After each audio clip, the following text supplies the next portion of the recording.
Since November 2025, gas eruptions of still unconfirmed origins have turned this riverine island community off the coast of Port Harcourt into what one observer grimly described as a ticking time bomb. Fires have broken out from boreholes sunk to produce drinking water. Livelihoods have collapsed, and for months, the agencies mandated to respond have offered little more than promises.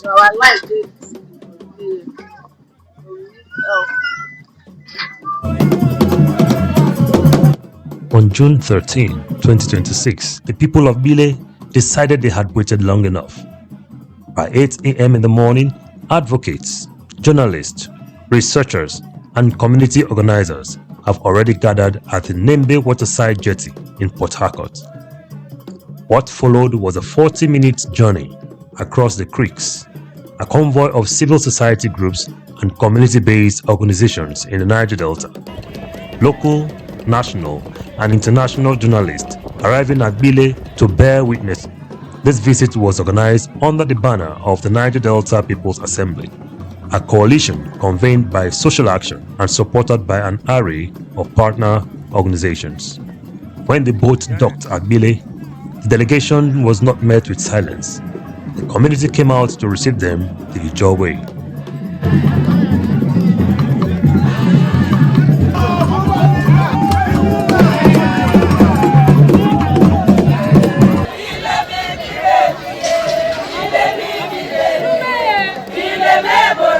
What followed was a procession through the community that doubled as a peaceful protest.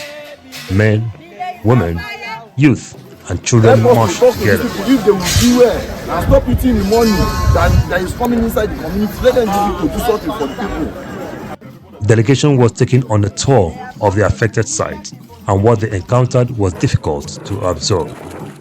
Visible gas emissions rising from boreholes, a persistent nauseating odor that spoke of contamination far below the surface.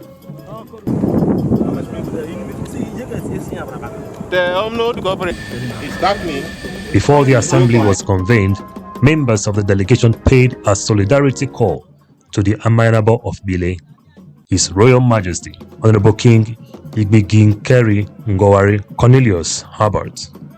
Dr. Isaac Osuoka, Director of Social Action, on behalf of the assembly, thanked the king and the people of Bille. Where do we go from here? How can we work together to make sure that there is justice for Bille? Because if there is justice for Bille, it means that there is justice for Nigeria. The Niger Delta People Assembly opened with an address by Dr. Osuoka.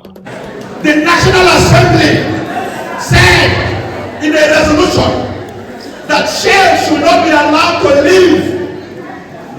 But President Tinubu, against the interest of Nigeria, approved that shale should be sold to SPDC to be sold to Renaissance.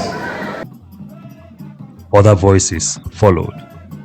Ankyo Briggs, Nuro Wills, and Celestine Akbobari each brought their perspective to the assembly floor.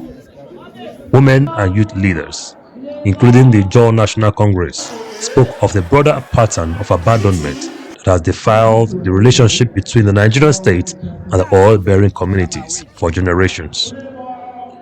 Running along the assembly was a medical outreach, a practical act of care in the midst of advocacy. Doctors and health workers attended to community members, conducting eye examinations and treating a range of basic health conditions among the young and old alike. In the absence of functional government healthcare responses to crisis, civil society was filling the gap. This was not Social Action's first visit to Bille.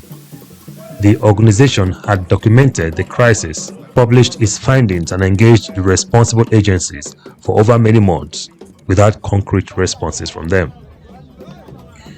Niger Delta People Assembly left Bille with a mandate to amplify these voices, sustain the pressure on regulators and government actors, bring justice to the people, and bring those who are responsible for this spill to book.